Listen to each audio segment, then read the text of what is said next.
ஏம்மா மதி, உன்னை இது செய்யின்னு நான் சொல்லலம்மா. ஆனால் இதுதான் நடக்கும் அப்படிங்கிறத அவங்க சொல்லிட்டாங்க. அதுக்கு மேலே நீ முடிவு எடுத்துக்கம்மா. நான் உன்னை நான் வற்புறுத்த விரும்பலை. நாளைக்கு 30 லட்ச ரூபா பணம் கட்டணும். பணம் கட்டலை அப்படின்னா வீடு அவங்களுக்கு போயிடும். வீட்டை விட்டு வெளியே விரட்டி விட்டுருவாங்க. அது மட்டும் இல்லை, வேலை எனக்கு இல்லை, உன் வேலையும் போயிருன்ட்டாங்க. அதை விட கொடுமை என்னன்னு கேட்டிங்கனாக்கா, என்னை பணத்தை கையாடல் பண்ணேன் அப்படின்னு போலீஸில் பிடிச்சி கொடுத்துருந்தாங்க. நான் ஜெயிலுக்கு போயிட்டேனாக்கா, அப்புறம் நீங்கள் 3 பேரும் வீடும் இல்லாமல், வேலையும் இல்லாமல், வருமானமும் இல்லாமல் ரோட்டில் நிற்கணும். நினச்சி பார்க்க முடியலாமா? உன் அம்மாவை நான் கல்யாணம் முடிச்சுட்டு உங்களை பத்திரமா பார்த்துக்கிறேன்னு கூப்பிட்டு வந்தேன். உங்களை பெற்று நான் இது வரைக்கும் ஒரு குறை இல்லாமல் வளர்த்துருக்கிறேன். ஆனால் இப்போ நான் ஜெயிலுக்கு போய் நீங்கள் தெருவில் நிற்பீங்க அப்படிங்கிறத என்னால் யோசிச்சு கூட பார்க்க முடியலாமா? என்ன பண்ண முடியும்?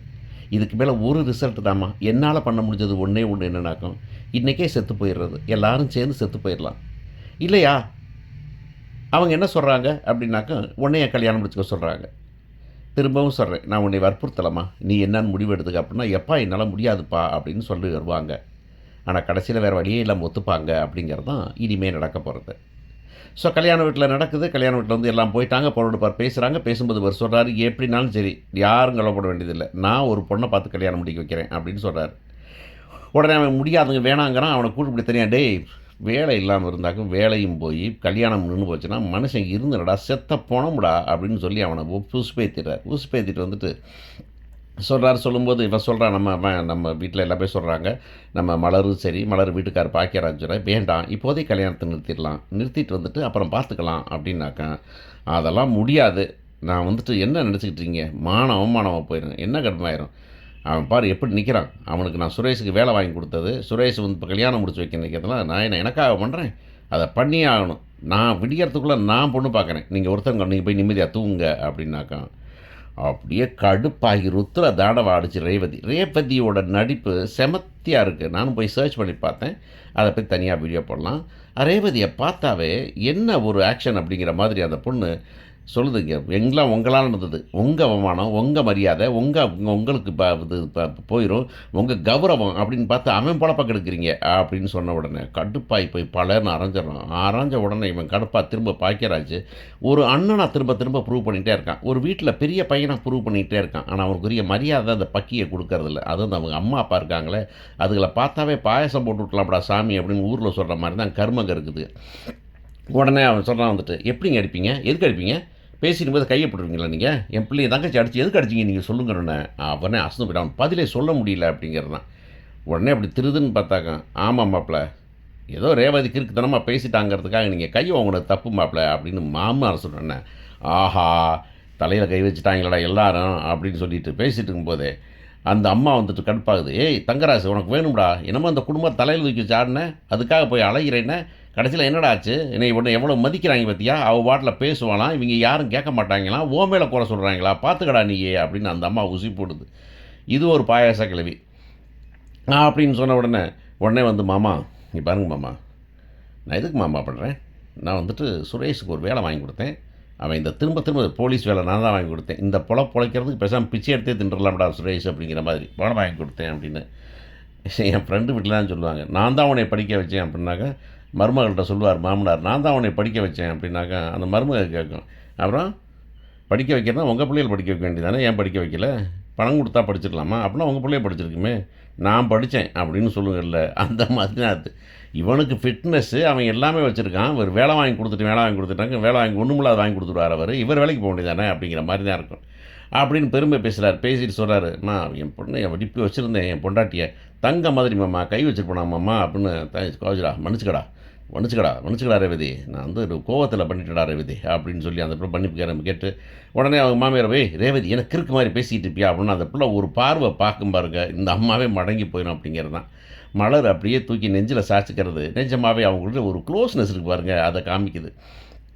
அதுக்கப்புறம் இவர் போகிறாரு. மலர் இப்போ அப்படி இவங்களாம் உட்காந்து பேசிகிட்டு இருக்காங்க. அப்போ மலரும் சொல்கிறாங்க, இப்போ இதுவாக பார்த்து கல்யாணம் முடிச்சுக்கலாம் அப்படின்னு. பாக்கியராஜ் தான் சொல்கிறாரு, என்ன கிறுக்குத்தனமாக பேசியிருக்கீங்க, இல்லை இப்படி என்னமாவது பண்ணி புதுதுன்னு அவசரமாக ராத்திரியில் கல்யாணத்தை முடிச்சு வச்சு அவன் வாழ்க்கை என்ன ஆகும், கெட்டு போச்சுன்னா என்ன பண்ணுறது அப்படின்னு அந்த மாமியார் ஒன்று, என்ன மலர் சொல்கிற, அப்படியே பேச்சா சுரேஷ் வாழ்க்கை கெட்டு போயினுங்கிறியா அப்படின்னா, இல்லை அப்படி சொல்லணுன்னு அவங்க அம்மா மலரோட அம்மா நீ வா அப்படின்னு கூப்பிட்டு போயிட்டாங்க. அப்படியே எல்லாத்தையும் பேச வைக்காம இருக்காங்க. அப்போ வந்துட்டு இவன் கேட்குறான், அவன் நம்ம அந்த சின்ன பையன் இருக்கானே, அவன் சொல்கிறான், எனக்கு ஒன்றுமே புரியல. இந்த கல்யாணம் முடிக்கிறேன்னு அந்த பிள்ளை மதுமிதாவை லவ் பார்த்தாரு. மதுமிதாவில் என்ன பேசி பழகுனாருன்னு தெரியல. இதுங்காட்டியும் கல்யாணம் நின்று போச்சு. கல்யாணம் நின்று நான் நாற்றுட்டு வந்து கல்யாணம் முடிச்சு, என்னதான் குடும்பம், என்னடா அது குடும்பம் அப்படின்னு சொன்ன உடனே, இது என்ன குடும்பம், இந்த குடும்பத்தை பார்த்தா எனக்கு வெக்கமாக இருக்குது, கேவலமாக இருக்குது அப்படின்னு சொன்ன உடனே அவங்க அப்பா 2 இழுப்பு இழுத்துறாரு அவனை. ரேவதி, ஆமாம், ஊரில் இல்லாத மாப்பிள்ளை வீணா தப்பாக பேசிட்டேன். ஊரில் இல்லாத மாப்பிள்ளையை பார்த்தீங்க, மாப்பிள்ளைக்காக இது பண்ணிக்கிட்டு இருக்கீங்க, கருமங்களாமல் போய் நம்ம தொலைங்க அப்படின்னு அந்த பொண்ணு சங்குன்னு போயிடுச்சு. இங்கே அவன் போகிறான், போயிட்டு நம்மால் இருக்காரு, நம்மால் போய் அப்படியே ஊராக வந்துட்டு ஃபோன் பண்ணுறாரு. ஃபோன் பண்ணி அந்த பொண்ணு வேணும், இந்த பொண்ணு வேணும்னு கேட்குறாரு. எந்த பொண்ணும் ஒத்து வரல, எனக்கு வேறு வழியே இல்லை. அந்த நேரத்தில் இவங்க வந்து பணம் கட்டுறதுலாம் கொண்டாந்து காசு கொடுக்குறாங்க, எல்லாம் காசு கொடுத்துறாங்க சார், ராமமூர்த்தி மட்டும் கொடுக்கல அப்படின்னோடனே, அப்படியா ராமமூர்த்தியை கூப்பிட்டு வந்துடுறா அப்படிங்கிறாரு. ராமமூர்த்தி வீட்டில் இருக்கிறாரு. வீட்டில் வந்து அவங்க பறந்து போய் உட்காந்துருக்குறாங்க. உட்காந்துருக்கும்போது இங்கே தடியாளுக்கு வழக்கம் போல் கதவை தட்டுறாங்க. கதவை திறக்கிறாங்க. திறந்தாக்கும் வராரு. அதனால் உங்களை கூட்டுற சொன்னார். இந்த நேரத்தில் எதுக்கு அப்படின்னா, ஒன்றும் இல்லை, நான் ரொம்ப ரொம்ப ரொம்ப ரொம்ப ரொம்ப விசுவாசமாக வேலை பார்த்துருக்கிறேன், என்னை கொல்ல மாட்டார் நம்புகிறேன், நான் போயிட்டு வந்துடுறேம்மா அப்படின்ட்டு அவர் கிளம்புறாரு. இருந்ததெல்லாம் பயந்து போய் 3 உட்காந்துருக்குதுங்க. இந்த பயத்தில் வீட்டுக்கிட்ட உட்காந்துருக்கிறது, அதுவும் பெருசனை கூட்டிகிட்டு இருப்பார், அந்த அம்மாவுக்கு எப்படி இருக்கும் பிள்ளைகளை வச்சுக்கிட்டு அப்படிங்கிறத நம்ம ஃபீல் பண்ணால் தான் நம்மளால் பின்பற்ற முடியும். அந்த இடத்த அப்படியே நடுங்கி போய் குறுகி போய் ஒருத்தருக்கு ஒருத்தர் அதை கரெக்டாக காமிச்சிருப்பாங்க. இந்த பொண்ணை வந்துக்கிட்டு, பெரிய பொண்ணு வந்து சின்ன பொண்ணு அந்த பெரிய பொண்ணோட மடியில் வந்து உட்காந்துருக்கும். என்னன்னா சுருங்கி போய் எனக்கு பயமாக இருக்குது அப்படின்னு சொல்கிறது இல்லையா, அந்த பயத்தை அனுபவிச்சவங்களுக்கு மட்டும் தான் தெரியும். இல்லைனாக்கா அனுபவிக்கிறதுக்காக நம்ம வந்து அந்த சீனில் போய் உட்காந்து பார்த்தா தான் தெரியும். அதெல்லாம் எனக்கு ரொம்ப இந்த இந்த இந்த சீன்லாம் எனக்கு ரொம்ப பிடிச்சிருக்கு அப்படின்னு தான் சொல்ல வேண்டியிருக்கு. பல நேரங்களில் பல சீரியலை பார்க்க இந்த சீன்லாம் ரொம்ப நல்லா இருந்தது. அப்புறம் இங்கே கூட்டு வராங்க. கூட்டு வந்து பணம் கொடு, இல்லைன்னா நாளை காலைல கிளம்பிடு, அதோடு மட்டும்லாம் கையாடல் பண்ணேன்னு சொல்லிடுவேன் நான். பணத்தை போட்டு நீ ஜெயிலுக்கு போயிரு, உன் பொண்டாட்டி பிள்ளைகள்லாம் என்ன பண்ணுவா, தெருவில் திரியட்டும் அப்படின்னு சொன்னேன். உடனே இருந்தாலும் சார் நீ விட்டுருங்க சார்னு காலில் விழுவுறாரு. காலில் விழுந்தாயோ என்ன அவனை முடியும், தலைமானம் வச்சுன்னா அடுத்தவன் தலைக்க வேண்டாம் பணம் கொடுப்பான் அப்படின்னு சொல்லிட்டு, ஓகே உனக்கு ஒரு வழி சொல்கிறேன். இப்போ ஒன்றும் இல்லை, உன் பொண்ணால் தான் என் மாப்பிள்ளை வேலை இப்போ நின்று போச்சு, இப்போ இது கல்யாணம் நின்று போச்சு. இப்போ அது உன்னையே சரி பண்ணணும். என்ன சார் பண்ணணும் அப்படின்னா, ஒன்றும் இல்லை, இந்த இந்த நீ வேலை உனக்கு திரும்ப இருக்குது, இந்த பணம் எனக்கு கொடுக்க வேண்டியது அதை நீ மறந்துடு, கொடுக்க வேண்டியதில்லை. உன் பொண்ணை மட்டும் என் மருமகனுக்கு மச்சானுக்கு கல்யாணம் முடிச்சு வச்சுருந்தேன். அவன் மச்சான் இவன் பொண்ணையா இருந்தால் போனேன். ஏன்னா வந்தோடனே அந்த ஆள் சட்டையை பிடிச்சி வம்பளுத்தான், இவன் மாமனாராக இருக்க வேண்டியது கொடுமை அப்படிங்கிறது தான். உடனே வந்துட்டு என்ன சார் சொல்கிறீங்க அப்படின்னாக்கா, ஆமையா ஒன்றுமே இல்லை, உன் பெரிய மகள் கல்யாணம் முடிஞ்சிடும், பணம் வந்துட்டு நீ கொடுக்க வேண்டியதில்லை, வீடு உன் வீடாகி போயிடும், உனக்கு வேலை இருக்கும், இனிமேல் உன் கடமை வந்து சின்ன மகன் மட்டும்தான். என்ன பண்ண சார், இது வேணாம் சார், நான் பணம் கொடுத்துருந்தேன், இதெல்லாம் முடியாதியா, போ வீட்டுக்கு போ, காலையில் 6 மணிக்கு முகூர்த்தம், பொண்ணை கூப்பிட்டு வந்துடு, இந்தா சேலையை கொடுத்துருங்கடா அப்படின்னு கொடுத்து அனுப்பிடுறாரு. அவர் வீட்டுக்கு போகிறாரு. வீட்டில் முன்னாடி உட்காந்துருக்காங்க. என்னப்பா சொன்னாங்கன்னு, இதைத்தான் சொன்னாங்க அப்படின்னு சொல்லிட்டு அவர் அப்படியே அந்த பொண்ணுகிட்ட மதிகிட்ட போய், மதி இதான் சொல்லியிருக்காங்க மதி, நான் உன்னை கட்டாயப்படுத்தலை, இவங்க மோசமானவங்கன்னு எனக்கு தெரியும், ஆனால் இப்போ என்ன கொடுமைனாக்கும், நான் ஜெயிலுக்கு போயிட்டா உங்கள் அம்மா உன் தங்கச்சி உன் வாழ்க்கை எல்லாத்தையும் நினச்சி பார்க்க வேண்டியது, அதுக்கு நீ அந்த வீட்டில் போனாக்க உன்னை ஒன்றும் பண்ணுறதுக்கு ஒருத்தருக்கு வழி இல்லை, கல்யாணம் முடிச்சுட்டு போயிருப்பாங்க அவ்வளவுதான். ஆனால் வந்துக்கிட்டு உங்கள் அம்மாவும் உங்கள் தங்கச்சியும் திரும்பவும் சரி எனக்காக இல்லை, உங்கள் அம்மாவுக்காகவும் தங்கச்சியாகவும் யோசிச்சுப்பார், நீ முடிவு பண்ணு அப்படின்னு சொல்கிறாரு. இந்த பொண்ணும் முடிவு பண்ணும். என்ன பண்ணும்?